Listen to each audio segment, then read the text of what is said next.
யார் ஆசியா? இம்ரஅத் ஃபிர்அவுன், ஃபிர்அவுனுடைய மனைவி. அவங்களுக்கு உலக வாழ்க்கையில் எல்லாம் இருந்தது. ஒரு பெரிய அரசவையில் வாழக்கூடிய வாய்ப்பு, ஒரு மிகப்பெரிய சாம்ராஜ்யத்தை ஆளக்கூடிய ஒரு அரசருக்கு மனைவியாக கிடைக்க வாழக்கூடிய வாய்ப்பு. எங்கு பார்த்தாலும் வேலையாட்கள், உலகத்துடைய செல்வமெல்லாம் அவர்களுக்கு குவிந்திருந்தது. ஆனால் அவர்களுடைய கல்பில் அப்போது இஸ்லாம் இல்லை. எப்போது மூசா அலைஹிஸ்ஸலாம் அவர்களுடைய அழைப்பால் அவர்கள் இஸ்லாமை ஏற்றார்களோ அவர்களுடைய கல்வி விசாலமானது. இருக்கின்ற எல்லாம் அவர்களுக்கு நெருக்கடியானது. ஃபிர்அவுன் நெருக்கடியானான், செல்வம் நெருக்கடியானது, வசதியான வாய்ப்புகள் நெருக்கடியானது. ஆனால் அவர்களுடைய கல்வி எப்போதும் மகிழ்ச்சியிலேயே இருந்தது. அதை அவர்களுடைய மரண நேரத்தில் அவர்கள் வெளிப்படுத்துகிறார்கள். ஃபிர்அவுன் அவர்களை கொலை செய்யுமாறு ஏவுகிறான். அவருடைய காவலாளிகள் அவர்கள் மேலே பாறையை போட போகிறார்கள். அவருடைய கல்வி விசாலமாக இருக்கிறது. அந்த கல்வி கேட்கிறது அல்லாஹ்விடத்தில், ரப்பி பினி இந்தக பைத்தன் ஃபில் ஜன்னah, யா அல்லாஹ், இந்த உலக வாழ்க்கையை விட்டு என்னை ஃபிர்அவுன் துரத்தி விட்டான். எனக்கு தெரிகிறது நான் மரணமாக போகிறேன் என்று. நான் உன்னிடத்தில் கேட்பதெல்லாம், யா அல்லாஹ், எனக்கு சொர்க்கத்தில் ஒரு வீட்டை தா. ரப்பி பினி இந்தக பைத்தன் ஃபில் ஜன்னah வனஜ்ஜினி மின் ஃபிர்அவுன வஅமலிஹி வனஜ்ஜினி மினல் கௌமில் ஸாலிமீன். யா அல்லாஹ், ஃபிர்அவுனுடைய அமலில் இருந்து, அவருடைய கூட்டத்தார்களுடைய அந்த செயல் அநீதத்தில் இருந்து என்னை பாதுகாத்து விடு யா அல்லாஹ் என்று கேட்டார்கள்.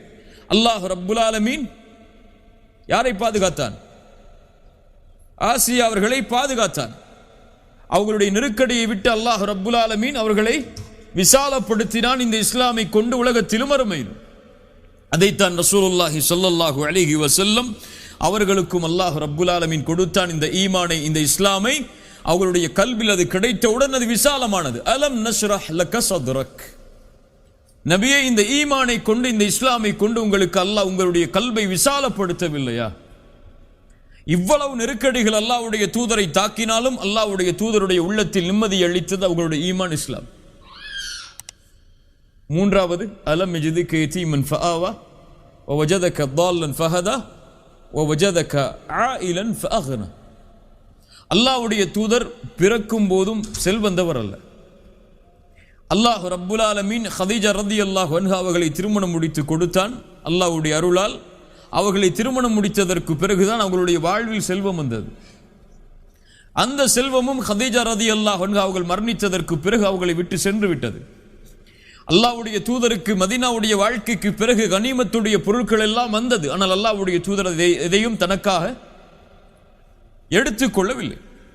மேலே பார்த்தோம், அல்லாஹ் ரப்புல் ஆலமீன் செல்வந்தவனாக ஆக்கினான் என்பது செல்வத்தில் அல்ல, கல்பில். கல்பில் செல்வந்தவனாக வாழ்வது எப்படி? எது தனக்கு இருக்கிறதோ அதை கொண்டு திருப்தி அடைவது. இந்த தன்மையை அல்லாஹ் ரப்புல் ஆலமீன் யாருக்கு கொடுக்கிறானோ அவர்களுடைய உலக வாழ்க்கை விசாலமாக இருக்கும். இந்த தன்மை யாரிடத்தில் இல்லையோ அவர்களுக்கு கோடி கிடைத்தாலும் 10 கோடி 20 கோடின்னு போயிட்டே தான் இருப்பார். அவருடைய வாழ்க்கை தொடர்ச்சியாக ஓடிக்கொண்டே இருக்கும். எதிலும் அவர் திருப்தி அடைய மாட்டார். ரசூலுல்லாஹி ஸல்லல்லாஹு அலைஹி வஸல்லம் அவர்களுக்கு அல்லாஹ் ரப்புல் ஆலமீன் கொடுத்த செல்வம் கீனன் நஃப்ஸ், நஃப்ஸுடைய செல்வம். அதைத்தான் அல்லாஹ் ரப்புல் ஆலமீன் சொல்கிறான். அல்லாஹ்வுடைய தூதருக்கு எதுவும் கிடையாது. ரசூலுல்லாஹி ஸல்லல்லாஹு அலைஹி வஸல்லம் காலையில் எம்மை போன்று வீட்டில் நுழைவார்கள். கேட்பார்கள், ஹல் இந்தக்கும் ஷை, ஏதாவது இருக்கிறதா? என்ன இருக்கிறதா சாப்பிடுவதற்கு? மனைவிமார்கள் சொல்லுவார்கள், வல்லாஹி எங்களிடத்தில் எதுவும் இல்லை, தண்ணீரையும் பேரித்தம்பழத்தையும் தவிர. சில நாட்கள் அதுவும் இல்லை. ரசூலுல்லாஹி ஸல்லல்லாஹு அலைஹி வஸல்லம் சொல்லுவார்கள், ஃபஇதன் அன ஸாயிம், நான் நோன்பாளி. நஃபிலான நோன்புகளை காலை நேரத்தில் கூட நியத்து வைக்கலாம். சஹரிலிருந்து அதுவரை சாப்பிடவில்லை என்றால் காலையில் சொல்லுவார்கள் ரசூலுல்லாஹி ஸல்லல்லாஹு அலைஹி வஸல்லம், நான் நோன்பாளி. ஏன் நோன்பாளி? உணவில்லை என்ற காரணத்தால்.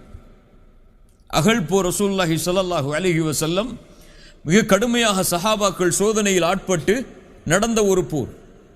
உமர் இப்னு கத்தாப் ரலியல்லாஹு அன்ஹு ஓடி வருகிறார்கள், யா ரசூலல்லாஹ், என்னுடைய வயிற்றை பாருங்கள், பசியால் ஒரு கல்லை கட்டி வைத்திருக்கிறேன். ரசூலுல்லாஹி ஸல்லல்லாஹு அலைஹி வஸல்லம் தன்னுடைய ஆடையை உயர்த்தினார்கள். 2 கல் அதிலே கட்டப்பட்டிருந்தது. உமர் இப்னு கத்தாப் ரலியல்லாஹு அன்ஹு ஒரு முறை அல்லாஹ்வுடைய தூதர் ஸல்லல்லாஹு அலைஹி வஸல்லமுடைய அறைக்கு வருகிறார்கள். அல்லாஹ்வுடைய தூதர் தன்னுடைய படுக்கையில் படுத்திருக்கிறார்கள். நம்மை போன்று மெத்தைகளுடைய படுக்கைகள் அல்ல, பேரித்தம்பழ ஓலையுடைய படுக்கைகள். அல்லாஹ்வுடைய தூதர் எழுந்திருக்கிறார்கள். உமர் வருவதை பார்த்தவுடன் அவர்களுடைய முதுகில் அந்த பேரித்த அந்த ஓலைகளுடைய அடையாளங்கள் தென்படுகிறது. அதை பார்த்தவுடன் உமர் அழ ஆரம்பிக்கிறார். ரசூலுல்லாஹி ஸல்லல்லாஹு அலைஹி வஸல்லம் கேட்டார்கள், மா யுபிக்கிக யா உமர், உன்னை அழ வைத்தது எது உமரே? யா ரசூலல்லாஹ், கைசர் கிஸ்ரா கோட்டைகளில் வாழக்கூடிய அரசர்களை பற்றி செவியேற்றிருக்கிறேன். அவர்கள் எல்லாம் அவர்களுடைய நிலையில் வாழும் பொழுது எங்களுடைய அரசர் நீங்கள், உங்களுடைய நிலைமையை பார்க்கும்போது எங்களுக்கு கண் கலங்குகிறது. ரசூலுல்லாஹி ஸல்லல்லாஹு அலைஹி வஸல்லம் சொன்னார்கள், அம்மா தர்தா யா உமர் அன் தகூன லஹுமுத் துன்யா வலனல் ஆখিরা. உமரே, நீ பொருந்திக் கொள்ளவில்லையா அவர்களுக்காக இந்த உலகமும் எமக்காக மறுமையும் இருப்பதை? ஹீனன் நஃப்ஸ், அல்லாஹ்வுடைய தூதருக்கு எதுவும் கிடையாது, ஆனால் கல்பு விசாலமாக இருந்தது. இது அல்லாஹ் ரப்புல் ஆலமீன் கொடுக்கின்ற அருள். எது இழந்தாலும் எது இழக்கவில்லை என்றாலும் கல்பு எப்போதும் நிம்மதியோடு வாழும் ஒரு முஃமினுக்கு. அலா இன்ன அவுலியா அல்லாஹ் லா ஹவுஃபுன் அலைஹிம் வலா ஹும் யஹ்ஸனூன். இறைநேசர்கள் யார்? அவர்கள் எதற்கும் பயப்பட மாட்டார்கள், எதற்கும் கவலைப்பட மாட்டார்கள். அல்லதீன ஆமனு வ கானு யத்தகூன், அவர்கள் ஈமான் கொண்டிருப்பார்கள், அல்லாஹ்வை அஞ்சி வாழ்ந்து